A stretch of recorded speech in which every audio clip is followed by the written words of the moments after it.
Okay, so welcome back. We're going to now use the web soil survey to generate, or to show you how to generate maps that you can use to help you identify the ground and surface water management areas. So go back into the screen share here.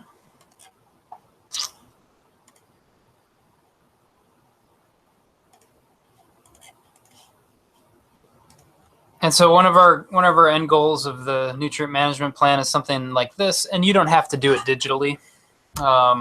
Sometimes some of the things are actually quite challenging. Some people like to work with these PowerPoint or some editor. Preferably, I would probably just do this by hand. So having access to a color printer is a must if you're going to go that route. But like I said, digital, by hand, whatever. You need a final map that looks something like this. And these blue areas here are surface water management areas. The green buffer around the pond and through the stream is another surface water management area. And then this red zone in the bottom here is a groundwater management area. We need to figure out how that person determined this. And so in general, you need a good aerial photograph. You need a general soils map and a topography map. So the technical standard actually specifies that the soils map needs to be shown, topography map needs to be included. So I'm going to assume that you know how to find an aerial photograph. Google Earth, Google Maps, Bing Maps, whatever you want. Pick a good one and then use that as the base for your property. You might have to, if your property is huge, you might be using several aerial photographs. So I'm gonna assume that you can find that, and if you can't, I can help you. So let's use the web soil survey to find a soils map and a topography map. I'm gonna open up Google, and I'm gonna type in web soil survey. It's gonna pop up as my first hit. I'm gonna click on it. Oops, what happened there?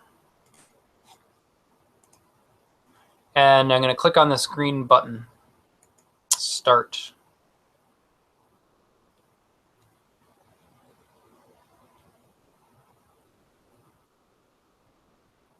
Get a nice big map of the United States here. I am going to use my house. So if you want to send me hate mail, here you go. Paris, Madison, Wisconsin. It's the only address I know off the top of my head right now.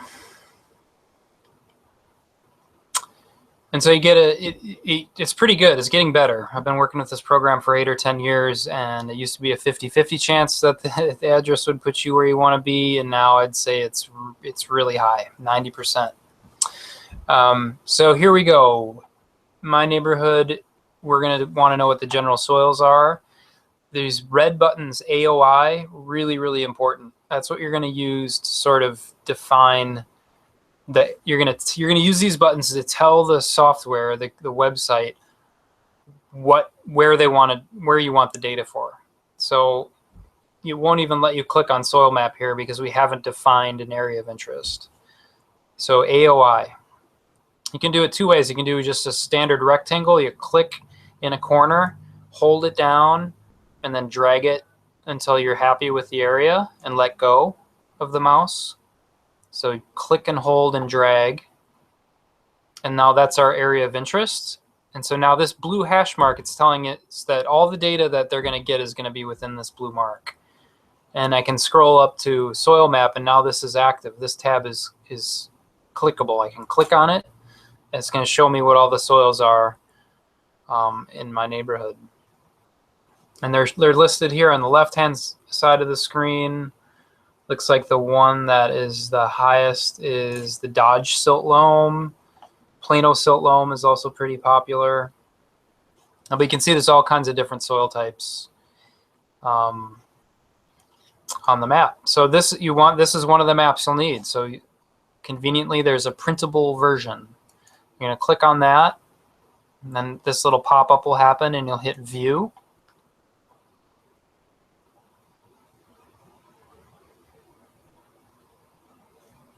And voila, you have your first map. This is your soil map for your property. I'm going to print that out.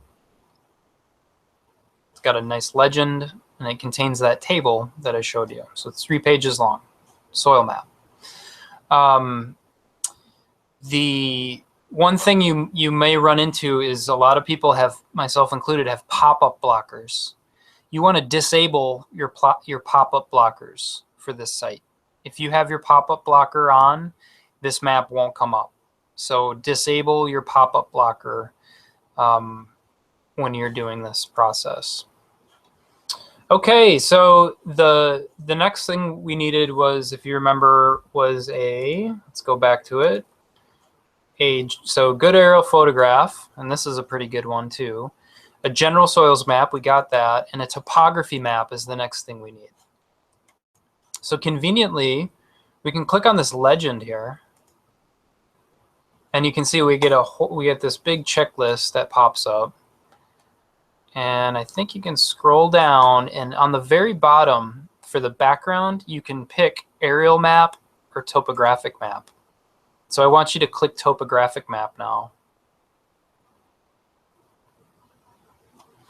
And then you can go back up and you can get rid of the soils data by clicking the check mark next to soils, just to make the map a little cleaner, and close out that legend. And then we can do printable version, view,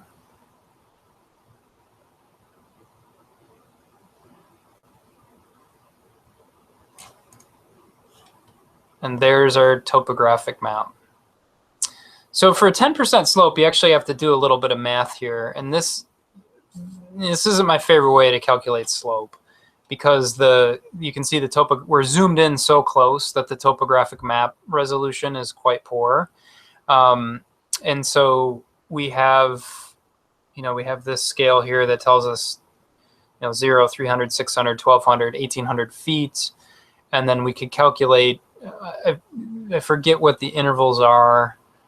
Maybe there are 10-foot intervals, and the big ones are 50. Does that make sense? 10, 20, 30, 40, 50. So I think these dark lines here are 50-foot intervals, and then these other ones are 5. But it could be, it could be 2 feet and 10. So you need to figure out what the topographic map scale is. And then from that, you could say, well, there's a 50-foot drop over a 500-foot span, so then that's a 10% slope. So that's sort of one of the harder ways to do it.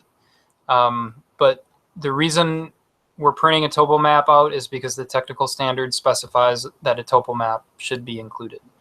A better way, in my opinion, or an easier way to look at the slopes is to use the web soil survey again, which we're in. So let's go back to the legend. Let's turn our soils data back on by clicking on here. And again, this box here, map legend, comes from here. So if I close it, I can always get it back by clicking on legend. And then let's go back to our aerial photograph.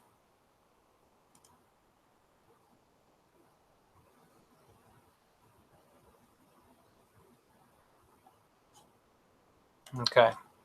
So now we're going to use this tab here. It's Soil Data Explorer. And click on that.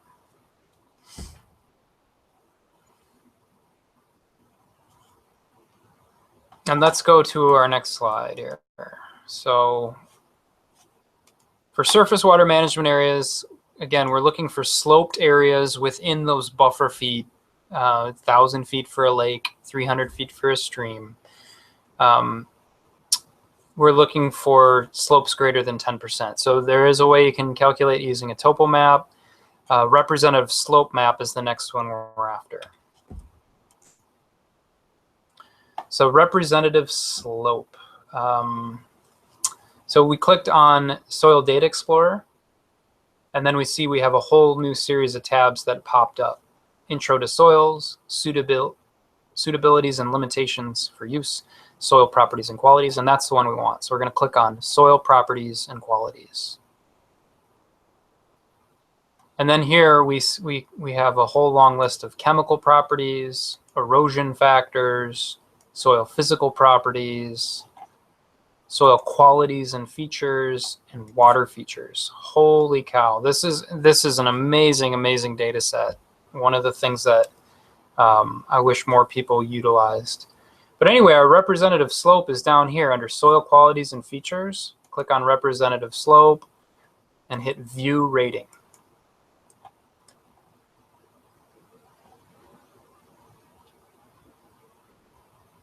Okay, we get some pretty colors here. Let's see what they mean. Legend. These are in percent. So 0 to 5% slope is red. So in general, red is no headaches. That means there's not a 10% slope. The orange is 5 to 15% slope. Okay, so that means that's sort of the in-between area. There's likely some areas that don't require management, and 15% slope absolutely does.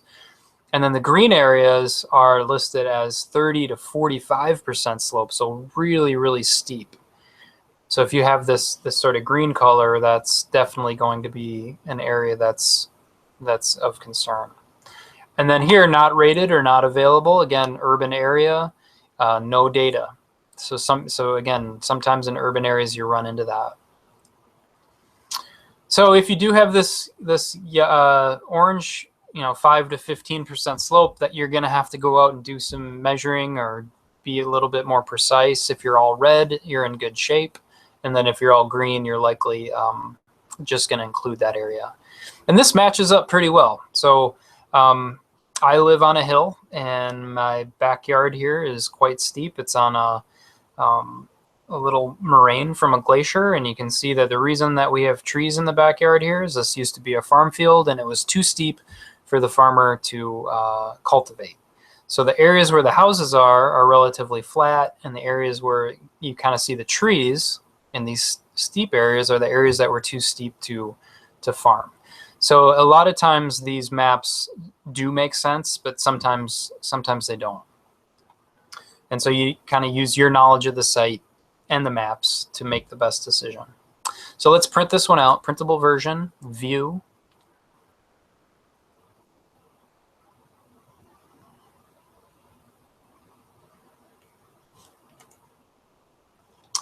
And here it is.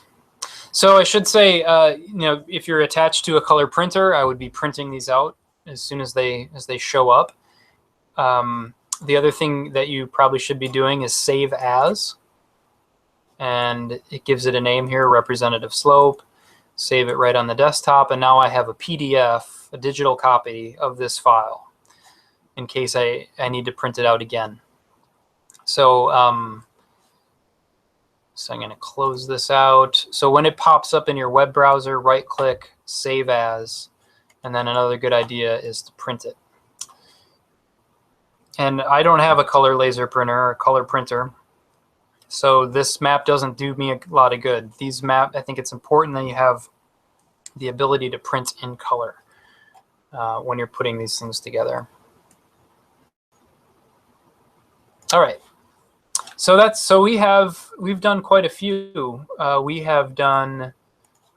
good aerial photograph, general soils map, we've got a topography map, and a representative slope map. The next section, the last section of maps that we'll need, are for groundwater management areas. So we'll actually need 3 maps: depth to water table, the depth to restrictive layer, bedrock, and a hydrologic group map. And we'll come back to these, but if we have less than 12 inches to water table, that's a problem, or it is a groundwater management area. Less than 20 inches to bedrock, and that's a groundwater management area, or a group A soil, which is typically a sandy soil. All right, so let's do depth to, so representative slope is sort of highlighted here. We can click on it and it'll shrink back up. Depth to water table is right here at the bottom under water features. Click on that. View rating.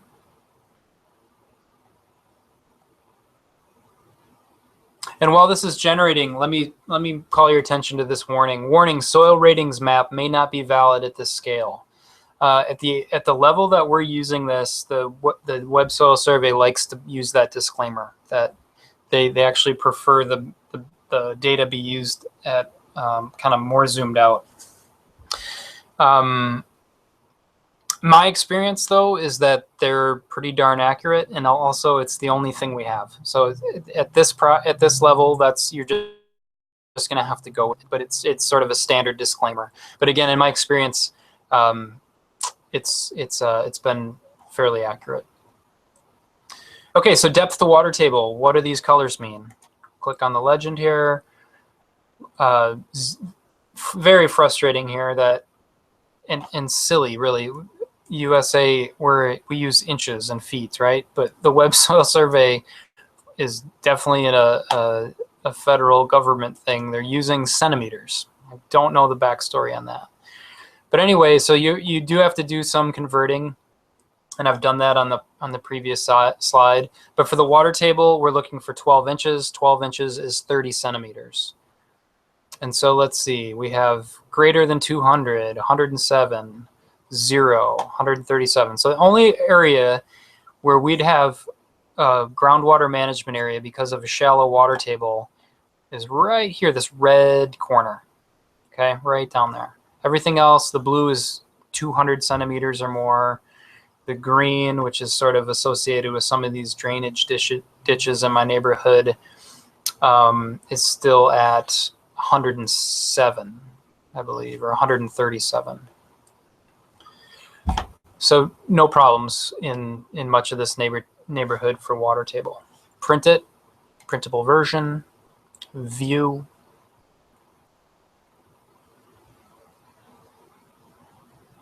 And it pops up here.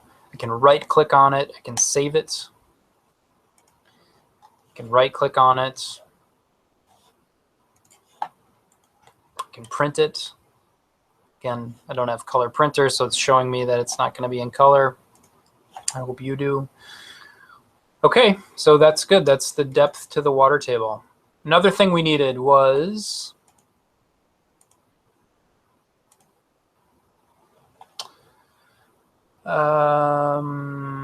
drainage, or I'm sorry, depth to any soil restricted layer. So you'd think that because the rating is depth to bedrock, that maybe we'd want to use some type of depth to bedrock map.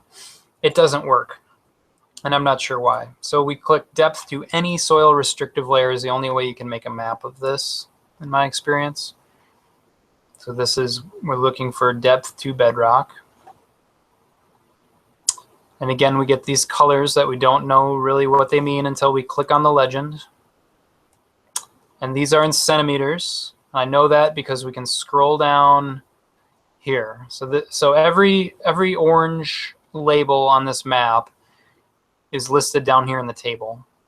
And it tells us the rating in centimeters. So what the rating is whatever you clicked on. Depth to any soil restrictive layer.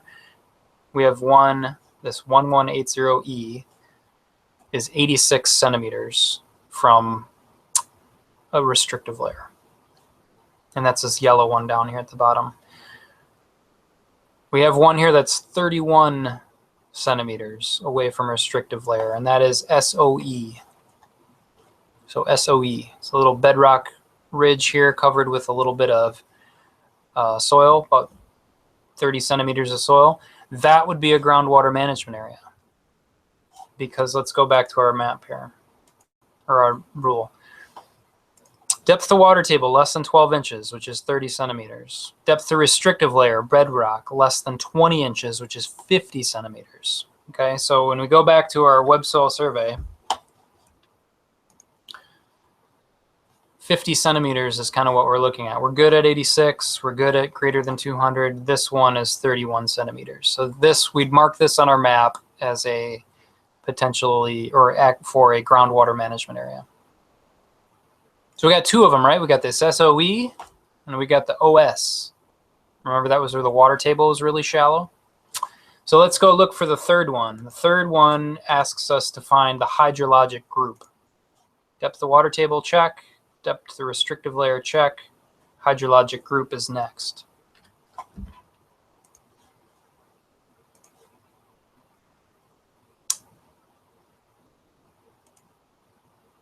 So hydrologic soil group. View rating.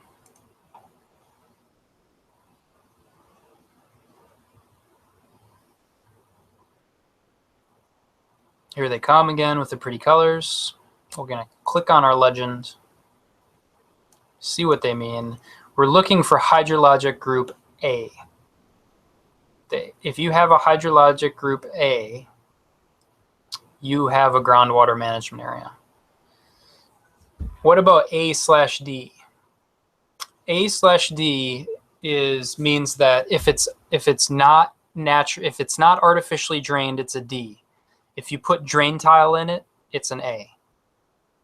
So I would guess that if you have a turf area in an A/D, that you have artificial drainage in it. So then it is an A. So in this case, it would be, let's see, sometimes these colors are hard to interpret. Yeah, we have no A/Ds. So everything in my neighborhood is either a B, C, or D, or a B/D. And again, that's the same thing. It's a B if it's drained. It's a D if it's not artificially drained. And the rankings are A, water drains really rapidly through them, B, decent, C, fairly slowly, D, very slowly. So no hydrologic group A's in this neighborhood. Print it. View.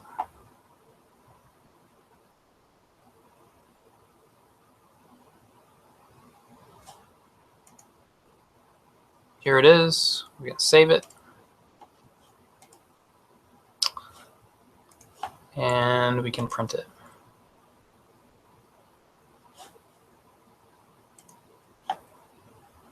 So that's it. Those are the maps that you need to assemble your final map for your nutrient management plan, along with your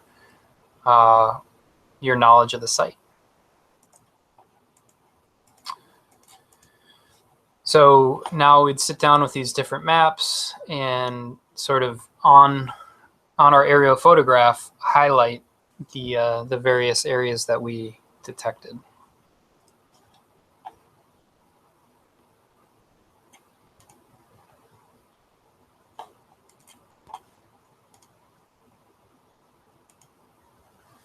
Okay, so putting it all together is the next step. And on the turf.wisc.edu website, we have a long list of resources and templates and fact sheets and things that can help you develop a nutrient management plan on your own. I suggest you get about a 1 to 2 inch binder where you can store all this information, although I'm sure there's a lot of other ways to do it. Flipping through my binder here, one of the first things I have is the interim turf nutrient management standard, the 1100. This is the technical standard that describes what your nutrient management plan should look like. I also have fact sheets which you can download on the website that sort of give you the quick and dirty facts about what is recommended by the technical standard. So the fact sheets sort of pull out all the highlights from the DNR's technical standard document. And then in the binder here, we have like a colored tab system where we have various chapters, the checklist to make sure that you've completed everything that the DNR wants to see, a narrative description of your site, the collection of your maps, your soil test reports, a description of the fertilized areas, your general nutrient application schedule, and then your actual records. So our checklist is just relatively simple. Down here, a list of the narrative description, the things that you want to include, the maps that I just showed you how to obtain, the soil test results, making sure that you're using the right method, and then some comments about the written plan components. And you can see, check yes or no. There may be some aspects of your nutrient management plan that you don't have the ability or to complete. Like if the soil maps don't exist for your site, that's the way it is. So you're going to have to indicate that and do your best to move forward. Narrative description we talked about in a previous video. We have a section in here for maps, the soil test numbers, the fertilized area description is in the template and will look something like this, where this says site, sand greens, the location, the size, the age, the type of grass you're growing, the type of root zone, and from the technical standard, you'll determine whether or how much nitrogen and phosphorus you can apply to those areas. And then on the next section, you'll have your general fertility plan. You can do this however you want. This is my version of it that meets the DNR's recommendations. And then finally, just a section for actual record keeping. So you put that in a binder, keep it on your shelf, and you are well on your way to being compliant with NR 151. This is not an easy process, so I'd encourage you to reach out and ask questions, assign your other staff members to help out with it, or to have another set of eyes on it.